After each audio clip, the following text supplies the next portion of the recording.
네, 매부원 여러분 안녕하십니까. 오늘은 여러분들이 정말 좋아하시는 김학열 스마트 튜브 소장님 모시고 말씀 나눠보겠습니다. 안녕하세요, 소장님. 네, 안녕하십니까. 네. 자, 오늘 소장님 모시고 먼저 미분양 얘기부터 좀 해보겠습니다. 최근에 소장님 쓰신 글을 보니까 이 미분양을 쪼개서 보면 두 번 다시 오지 않을 엄청난 기회가 있다, 이런 내용이 있더라고요. 저 어떤 내용이었습니까? 저희가 이제 뉴스를 통해서 보통 많이들 접하십니다. 헤드라인을 보게 되면은 좀 역대급으로 미분양의 좀 증가 속도가 가파르다. 그래서 이제 보통 5,000개에서 10,000개 정도 매월 그렇게 좀 증가하고 있어서 원희룡 국토부 장관께서도 이건 심각한 상태다. 그래서 62,000개가 넘어게 되면 위험 사인이기 때문에 정부 차원이나 기업체 차원이나 소비자 차원에서도 좀 준비를 해야 된다라는 말씀하셨는데 이게 이제 미분양 통계가 항상 2달 후에 발표가 되거든요. 예. 가장 최근 통계가 11월 통계예요. 11월 통계가 58,000개이기 때문에 아마도 12월 미분양까지 합치게 되면 62,000개가 넘었을 가능성이 매우 높고, 네. 지금 1월 달도 미분양이 좀 발생했잖아요. 그것까지 합치게 되면은 7만 개 육박하지 않을까, 전후가 되지 않을까라고 지금 추정을 하고 있는 것들이죠. 그래서 이제 그런 이제 위기에 대한 기사들이 좀 많이 쏟아지고 있고, 정부에서도 이제 미분양에 대한 관리에 대한 정책들이 많이 지금 준비가 되고 있다는 뉴스가 나오고 있는데, 저희는 전체만 보는 거잖아요. 그렇죠. 이게 지금 5만이든 6만이든 7만이든 전체만 보고 있는데 지역별로 한번 쪼개봤는지가 궁금한 겁니다. 왜냐면은 정부에서 발표할 때 전체로 나오는 것이 아니라 지역별로 나오거든요. 지금 제일 많은 데는 대구예요. 제가 이제 통계가 발표된 것은 11월 달 기준이기 때문에 11월 달 기준으로 말씀을 드릴게요. 알겠습니다. 11,000개예요. 네, 그리고 2등이 경상북도입니다. 한 10,000개 정도 돼요. 고동네네, 고동네. 경북권만 지금 20,000개가 넘어가거든요. 대단한 거죠. 왜냐면은 일단 대구가 인구가 230만, 220만인데 예. 서울에 거의 4분의 1이고. 그렇죠. 예, 경기도 따지면 6분의 1이거든요. 근데 서울이나 경기도보다 월등히 미분양이 많잖아요. 그래서 지금 대구는 객관적으로 보나 상대적으로 보나 굉장히 미분양 문제가 생긴 게 확실해요. 예. 그것들은 확실하기 때문에 대책을 세워주는 게 맞고요.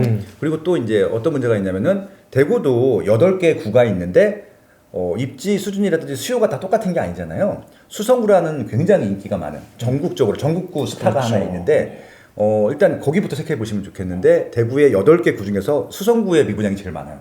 그럼 여기 진짜 문제가 생긴 거거든요. 예. 왜냐면은 수성구보다 입지도 떨어지고 인기도 없는 지역 미분양보다 수성구의 미분양이 많다는 것은 물론 수성구에서 분양을 많이 했기 때문에 미분양이 발생했겠지만 다른 지역은 더 심하다는 얘기잖아요. 그러네요. 그러니까 다른 지역이 미분양 숫자가 적은 이유는 분양을 안 했기 때문일 것 같아요. 그렇죠. 그래서 대구는 정말 미분양을 관리해줘야 되는 시기가 왔던 것 같고 아마 정부 차원에서도 고민이 심각해졌을 것 같아요. 과거에도 그렇게 미분양이 쌓였을 경우에, 그러니까 대구가 제일 많았을 경우가 2007년도부터 9년도 사이가 굉장히 많았거든요. 지금도 많지만 그때는 2배, 3배 더 많았었거든요. 그래서 그때 일단 각종 문제를 다 풀어줬죠. 그래서 이제 이걸 사게 되겠을 경우에는 양도세도 조금 감면해주고 뭐 이런 것들도 있었었는데 그런 대책이 나오기 직전까지 간 상태라고 봐주시면 될 것 같아요.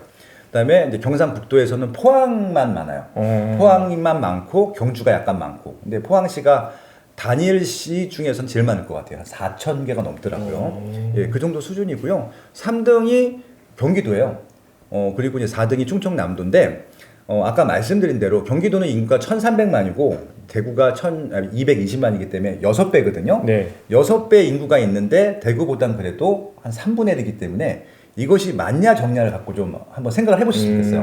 그러니까 전반적으로 보면은 이제 미분양이 많아 보이긴 하는데 쪼개봤을 때 이 경기도의 미분양 중에서도 가장 많은 데가 평택이랑 안성이거든요. 논해로 하면 별로 없어요. 또 없어요? 예.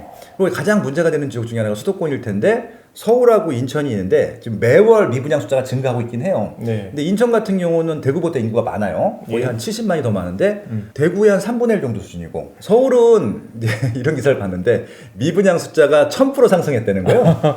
앞에 게 너무 작은 거죠? 예. 그래서 몇 개냐니까 700개, 800개 이 정도 수준인 것들이죠. 근데 그것도 지역을 보게 되면은 강북구에 몇 개, 마포구에 몇 개, 강남에는 하나도 없어요. 그러니까 제가 이제 쪼개서 보라는 말씀이 그런 것들이거든요. 일단 광역시로 쪼개서 봐도 문제가 되는 지역들은 2-3개. 시군구 단위로 쪼개서 보게 되면은 더 적고. 이거 아마 읍명동 단위까지 따지게 되면은 고민할 필요가 없는 지역들이 많아요. 근데 전반적으로 분위기가 이렇다 보니까 같은 가격으로 가격이 올라가지 못하거나 조정되고 있거나 위축이 되다 보니까 지금 어떻게 보면 매수하려고 수요들이 좀 위축되어 있거든요. 이럴 때가 오히려 기회가 될 수도 있는 것들인데 뭐 사라 마라 이런 것이 아니라 지금 이사를 가셔야 되는 분들이 살짝 두려워하는 거예요. 그럼요. 왜냐면 샀는데 그쵸. 가격이 빠질까 봐. 예, 그런 것들 때문에 그래서 이런 이제 분위기 때문에 혹시 의사결정을 못 하시는 거라고 하면은 쪼개서 보게 되면은 리스크인 줄 알았는데 리스크가 아닌 지역인 경우들이 많으니까 그렇게 한번 검토를 해보시면 좋겠다. 그래서 오히려 이렇게 위축됐을 때 물건들도 많고 어떻게 보면 매도자보다는 매수자가 더 우위 시장이기 때문에 네. 협상도 가능해서 조금 더 저렴하게 살 수 있지 않을까. 그렇게 해서 이사할 지역들을 선택할 수 있지 않을까. 뭐 그런 취지로 썼던 칼럼이었던 것 같아요. 네. 그 칼럼 얘기 조금만 더 해보자면요. 예. 글 이제 쭉 전개가 되다가 마찬가지 얘기를 이제 말미에 해주시더라고요. 이 미분양이 많다고 생각되는 느낌 때문에 분위기 때문에 조정을 받는 지역이 있다. 그런데 이제 어딘지는 그 글에 없어가지고 오늘 인터뷰 빌어서 네. 좀 어디인가요? 거기를 좀 여쭤보려고 준비를 좀 했거든요. 어디를 좀 주목하면 좋을까요? 지금 대부분 전국이 다 해당이 돼요. 서울도 마찬가지고 예를 들어서 지금 서울에 미분양이 제일 많은 지역이 뭐 강북구라든지 마포구일 텐데 실제 가격이 조정이 되기도 했어요. 네. 근데 조정이 될 때 보면은 많이 된 아파트들이 있고요. 그리고 또 이제 정비 사업들이 있는데 정비 사업 현장 내에서는 이제 보통 P라고 하는데 프리미엄이 많이 올랐다가 빠지는 지역들이 있을 텐데 대부분 다 옆에 미분양이 발생하면은 이쪽이 그냥 그 있잖아요. 이렇게 좀 형제가 있는데 부모님한테 한 형제가 혼나게 되면은 자기는 잘못 못했는데 괜히 그렇죠. 같이 위축되는 그런 느낌이 드는 것들이거든요. 그래서 보니까 여기는 그냥 전혀 문제가 없는데 그냥 같은 가격으로 이렇게 좀 내려오는 경우들이 있어서 그래서 저는 뭐 전국에도 그런 입지가 많긴 하지만 책에서도 설명을 했지만 서울 같은 경우는 수요가 탄탄한 지역들이 많고 대기수가 많은데 여러 가지 뭐 물량이 많다든지 아니면 분위기상으로 좀 어떻게 위축이 되는 지역들 때문에 같은 가격으로 좀 조정이 되는 지역들은 눈여겨봤다가 무주택자분들이 내 집 마련을 하거나 1주택자분들이 갈아타기 했을 때 활용하면 좋겠다고 말씀을 드리는 것들이고 특히 정비사업 같은 경우는 좀 이게 당장 들어가서 사는 수요가 아니기 때문에 네. 미래 가치이기 때문에 등락폭이 더 심하거든요. 더 많이 오르고 더 많이 빠져요. 그래서 혹시 당장 들어가 살 집보다 나는 미래에 새 아파트를 갖고 싶은데 재개발이나 재건축 물량으로 좀 접근하시고 싶으신 분들 같은 경우는 그렇게 조금 미분양이 발생한 옆 지역의 그 재개발 재건축 물량들 한번 보셔도 좋을 것 같다. 역발상으로 봐야 되네요. 그렇죠, 그렇죠. 왜냐면 더 많이 빠지거든요. 또 이 수장님께서 이런 얘기도 하셨습니다. 올해는 청약과 분양권 그리고 경매 시장이 될 가능성이 높다 이렇게 말씀해 주시고 또 갈아타기가 목표인 분들은 분양권 매입을 추천한다고 하셨어요. 이 분야가 정부 규제 완화로 가장 혜택을 본 분야라고 또 말씀하셨는데 자세한 설명 좀 궁금합니다. 기본적으로 일단 2022년도는 작년이죠. 너무 혼란스러웠어요. 네. 상반기 때까지는 또 올라가다가 갑자기 하반기 되자마자 확 꺼졌거든요. 그래서 거의 이제 10월 달부터 12월 달까지 3개월인 것 같아요. 4사 분기 때 확 빠졌는데 아마 대한민국 역사상 단기간에 그렇게 많이 시세 하락이 된 적은 없었던 것 같아요.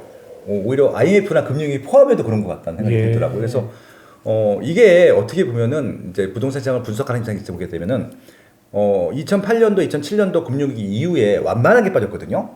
그리고 등락이 있긴 했는데 결과론적으로 좀 미세게 한 7년, 5년 정도가 지속이 됐었는데 네. 이번에는 그만큼 빠지는 것들을 거의 3개월 만에 다 거의 다 완수를 한 지역들이 발생했어요. 그럼 그런 지역들은 오히려 지지선이라는 게 생기거든요. 아무리 시세가 하락장이라 하더라도 지지선이라는 게 있어요. 절대 수요가 있기 때문에. 네. 그래서 거기에 다다른 것 같이 느껴지는 지역들이 있기 때문에 그런 지역들 같은 경우는 좀 한번 검토를 해보시면 좋겠는데 예. 2021년도에 워낙 폭등할 때는 너무 오르기 때문에 매물을 걷어들여서 매물이 없었고요. 네. 작년 같은 경우는 내놔도 거래가 되지 않기 때문에 또 매물이 별로 없었고요. 근데 2023년도가 되니까 매물이 슬슬 나오기 시작하는 거예요. 왜냐면 이제 그 전까지는 팔 수도 없고 살 수도 없는 조건이었는데 윤석열 정부 들어서 계속 규제 완화책을 넣다 보니까 적어도 무주택자들이 집을 사거나 1주택자들이 갈아타기 할 때 불편한 것들을 다 없애는 제도들이 좀 완화가 되고 있거든요. 그러다 보니까 실질적으로 물량도 좀 나왔고 그리고 실제 사도 부담이 좀 없는 그러니까 지금 유일하게 좀 문제가 된다라고 하는 것들은 아마 대출을 받아야 되기 때문에 대출 이자 정도 빼고는 무주택자들이나 1주택자들이 집을 사시는 데는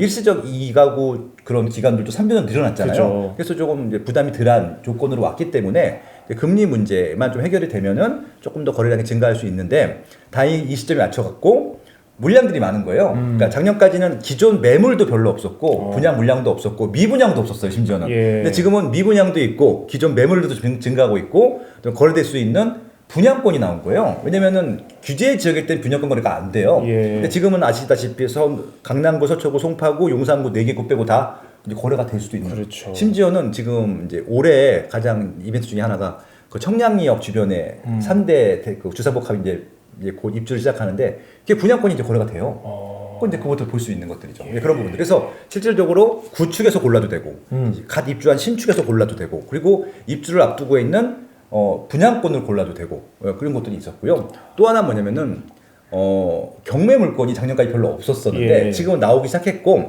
작년까지 유찰도 거의 안 됐었는데 지금 유찰이 되기 시작했어요. 유찰되는 이유가 뭐냐면은 2021년도가 정말 고점이었잖아요. 네. 그때 기준으로 감정 평가를 하다 보니까 당연히 작년에 조정이 됐기 때문에 무조건 감정 평가 금액보다 유찰이 될 수밖에 없거든요. 감정가대로 아파트를 낙찰받은 사람은 이제 없을 거예요. 작년에 조정이 됐기 때문에. 그래서 유찰이 되게 되면 이것도 분위기거든요. 사람이 분위기.